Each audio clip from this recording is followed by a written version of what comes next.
You are listening to the IoT For All Media Network. Hello, everyone, and welcome to another episode of the IoT For All Podcast. I'm your host, Ryan Chacon, and on today's episode, we have Pasi Hurri, the president and CEO of BaseN's. They are a full-stack IoT operator focused on controlling the full value chain in order to provide ultimate scalability, fault tolerance, and security to their customers.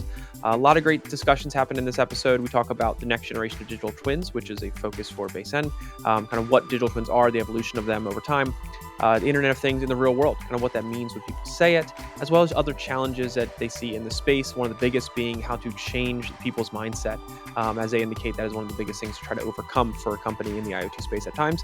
Other than that, lots of great conversation here. If you're watching us on YouTube, please feel free to like the video and subscribe to the channel. If you're listening to us on a podcast directory, please feel free to subscribe to that podcast directory for our show as well. We really appreciate it. But before we get into this episode, if any of you out there are looking to enter the fast-growing and profitable IoT market, but don't know where to start, check out our sponsor, Leverage. Leverage's IoT solutions development platform provides everything you need to create turnkey IoT products that you can white label and resell under your own brand. To learn more, go to iotchangeseverything.com. That's iotchangeseverything.com. And without further ado, please enjoy this episode of the IoT For All Podcast. Welcome, Pasi, to the IoT For All Podcast. Thanks for being here this week. No, thanks, Ryan. It's nice to be here. Great. Yeah, it's great to have you.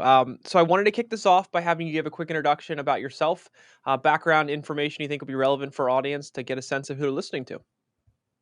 All right. So I'm Pasi Hurri. I'm the founder and CEO of BaseN's, and we are a company who has been done IoT for 20 years, even though it was not called IoT in the beginning.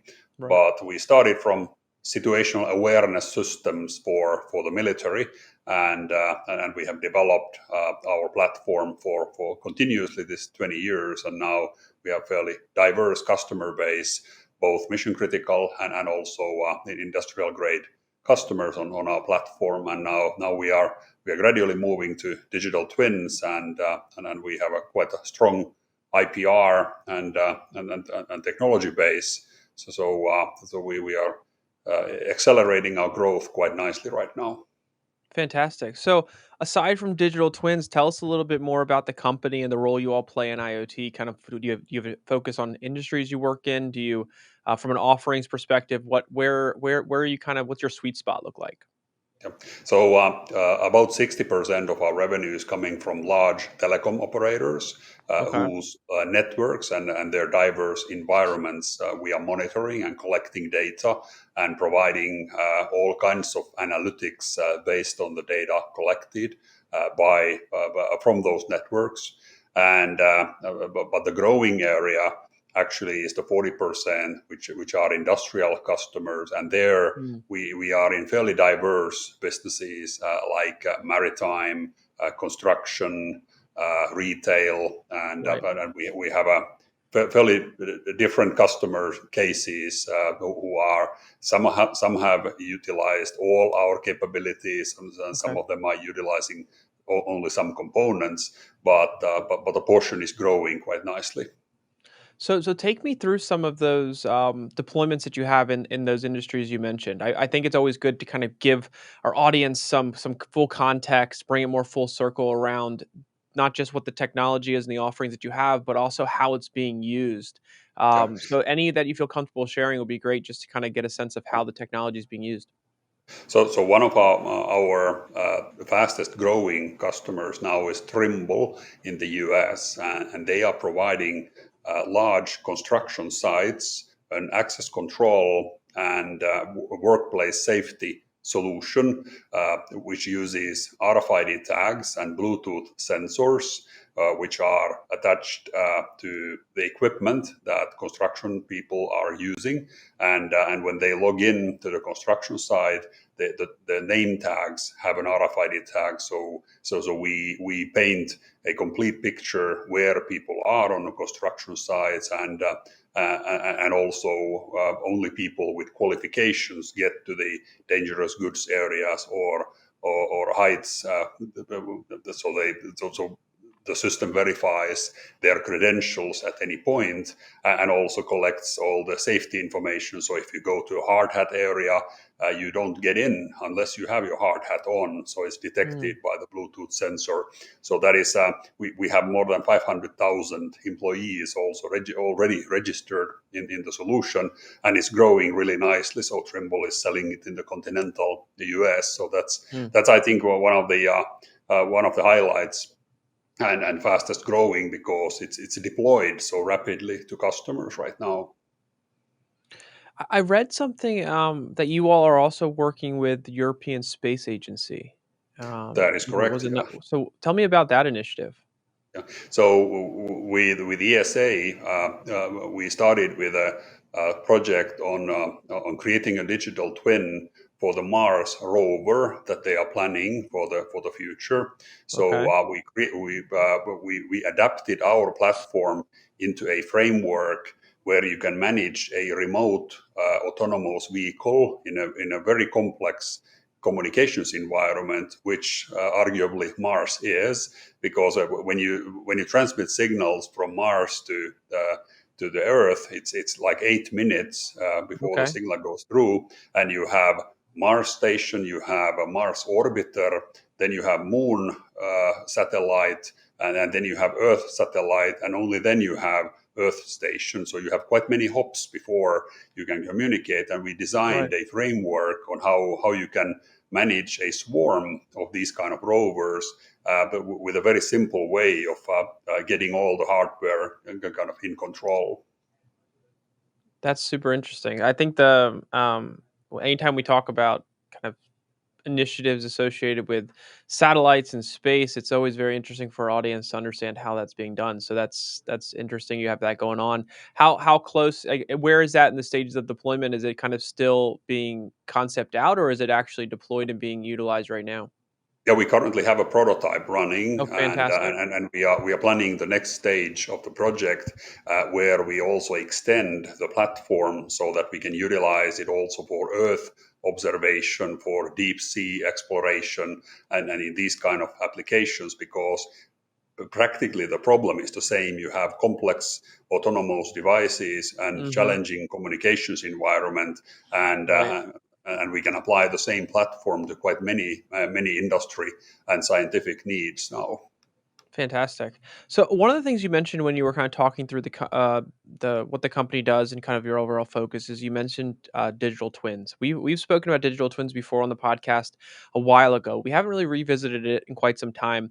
I wondered if you could just for starters just explain to our audience at a high level what a digital twin is and kind of the value it plays in the IoT space. So originally, digital twin only meant a kind of a 3D model of a physical product or a physical machine, and it dates back all the way into the 60s when NASA was building the first Apollo missions. Then afterwards, when the CAD and CAM providers like Dassault and PTC and Autodesk with their AutoCAD product, they started talking about this kind of a live 3D models, and they adopted the term digital twin to that. So it would be kind of a 3D computer aided design. However, how we view a digital twin is that it's the master object for almost any physical smart or not so smart item. So for instance, in this ESA project, the digital twin of the rover is actually the firmware that is running in the rover, but the same firmware is also running in our platform. So whenever there is good connection outside, the rover is actually run by the cloud side Ooh, software. So that's the right. digital twin, and going to the future, we see that for most physical products, the digital twin actually should become the primary merchandise. So yeah, expand on that a little bit. 'Cause I was going to actually follow up and ask you what the next generation of digital twins looks like, or what the evolution of them looks like going forward. You kind of hit on where it came from and how it got to where it is now, but what does it look like going forward into the future from a either capability standpoint, a the value it provides, how it can be used? Like, where do you see it going? I believe that it's going towards the sustainable future and sustainable products and customer relationships. So if you think of today's objects like cars, when you buy a car, you don't actually get a digital twin. You get Right. some digital assets Sure. to be used with your car. But we see that in the future, your driving habits and your service history and a kind of your real need for the car is being mapped and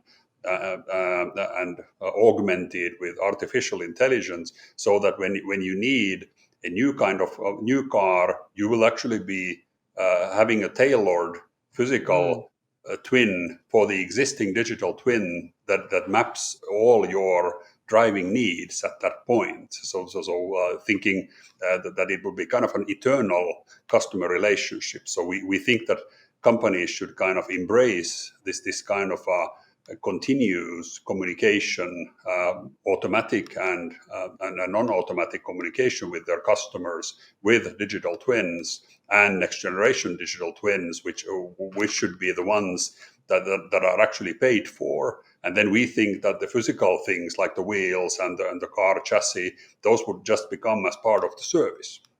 right. Right. Okay, that makes a ton of sense. I'm very curious, to kind of understand how where digital twins is going. I remember going to events, I think right before COVID happened, and digital twin was one of the hottest topics at some of these events I went to, and just understanding where it's come from, how it's being used, and kind of the future of where it's going, I think is really interesting to kind of think about because of the value it's really providing for the space, and which you kind of just shed a lot of good light on there. So I appreciate that. Um, I did want to take a second and transition a little bit and talk more about from your perspective and the not just the projects you work on, but just generally what you're observing in the market. We're seeing IoT go through a lot of different phases. We see early stage deployments that are very much more concept focused, pilot, and then they get into the pilot stage, and then they maybe sometimes get through to scale and actually being used in the real world. But through your experience, what do you think are the biggest contributors to IoT really being used and utilized and the value seen in the real world? Like, what does that kind of mean and what does that kind of look like in your mind? I think that the barriers before for kind of real world IoT deployments, they've been in the price of communication and availability of easy connectivity solutions. Okay. However, there is also the kind of a 5G bubble, as we call it, kind of a hype bubble that you're supposed to create IoT solutions for every port and every smart city and Right. places like this. However, when you don't have any data collected right now, you cannot throw in gigabits per second Mm, 5G there and kind of expect the projects just to appear. So it needs kind of a much more down to earth thinking on what sure. are the potential digitalization areas.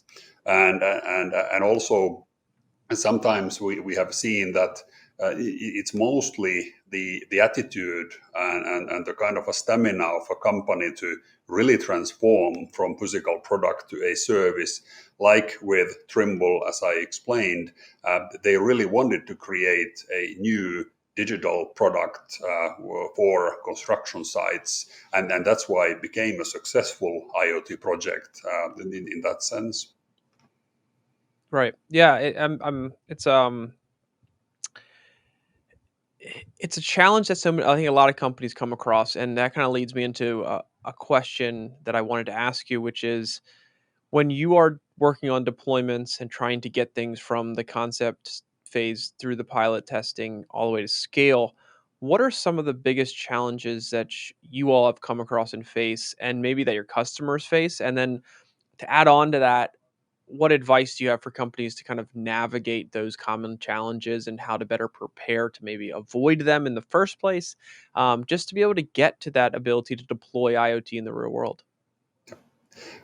We think that the primary thing is to make sure that IoT is not an add-on product to something existing, that it should be part of the core product that the company is doing, because whenever you create something extra, then it takes a long time for sales and marketing to pick it up, and also the customers to pick it up, and it very easily happens that if not enough resources is directed to the project, then it fades out very quickly, because salespeople are used to sell just the elevators or cranes or whatever they have been used to sell before. So it's very important to take it into the strategic planning of the company's products. So what is the stage of digitalization that they need, and do they want to move to service-based business? Because if there is no clear direction there, it will not happen with a technical project. Right. Right. And what about when you're having conversations around those topics with companies? How is their mindset coming into those conversations? And oftentimes what I've heard is that trying to change people or organizational mindsets around the value IoT provides, how it fits in, what their expectations are versus what's the reality of what can be built, oftentimes is one of the most difficult things for companies to overcome that are trying to help an organization deploy IoT.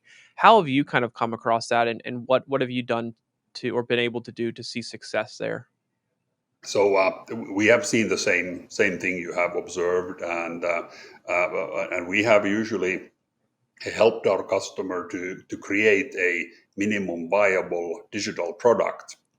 So we have said that that we take some of the risk for you. So we together, in let's say 2 weeks, we create a product that is an IoT based, and that can be sold almost separately, and then demonstrate that it really works, so to convince the customer, and take a large enough group of the customers stakeholders with us, because that's an important way, because if customers' sales is against this kind of new product, then it won't succeed. So it's very important to interact with not only the chief digital officer or R&D, the product management and sales, that they are as important in the sales phase.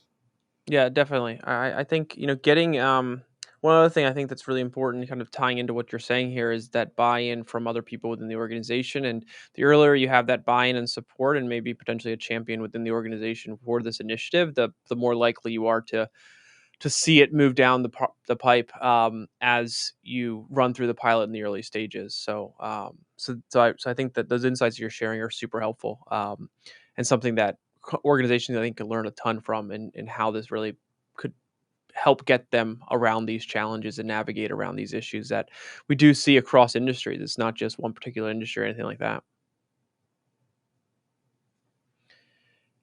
So one of the last things I wanted to ask just before we wrap up here is, a lot of these conversations and these points that we're having are I think our audience is going to get a ton of value out of. But as they have questions and want to learn more about the company, what you all are doing, maybe follow up with questions on some of these topics, what's the best way to do that? What's the best way to reach out, engage, and also at the same time stay up to date with everything going on? So we have multiple means. So of course, just by leaving a contact form, but also connecting with us with Twitter or Instagram or wherever. I think that the way companies learn about new IoT solutions, it's transforming all the time. So the old-fashioned ways of just mass emailing or kind of having let's say a booth in a fair, those are kind of in a flux right now. So we just need to keep up the messaging of our customer cases, and then we can easily walk through how Trimble worked with us, how North Power did these Right. auto sales on BaseN's. So this is. And we have trained everyone in the company, whether it's our CTO or product management or sales and marketing. Any of us can explain how we can get started. Fantastic. And anything kind of happening over the next 6-12 months that we should be on the lookout for or kind of pay attention to kind of follow along and see that's coming out of BaseN? Yeah, as opposed to this, because of our military background. So if something military happens in the coming weeks, so we might direct some of our resources to military technologies. But at the same time, we are continuing with the European Space Agency, which is really exciting internally, and also we'll have some nice surprises there on overall digital twin platforms. Sounds good. Well, we'll make sure we keep an eye out on kind of everything going on and stay in touch. I think I'd love to potentially have you or another member of the team back sometime later this year to talk about what's been going on the space side of things that you have, and also the evolution of the digital twin. I think are super valuable topics for our audience. So I really appreciate your time today, and hopefully we'll stay in touch and look forward to having you back on to talk with our audience again. Okay, thank you very much, Ryan. It was very nice talking to you, and look forward to appearing again and talking again. Sounds good. Thank you so much. Okay, thank you. All right, everyone. Thanks again for watching that episode of the IoT For All podcast. If you enjoyed the episode, please click the thumbs up button, subscribe to our channel, and be sure to hit the bell notification so you get the latest episodes as soon as they become available. Other than that, thanks again for watching, and we'll see you next time.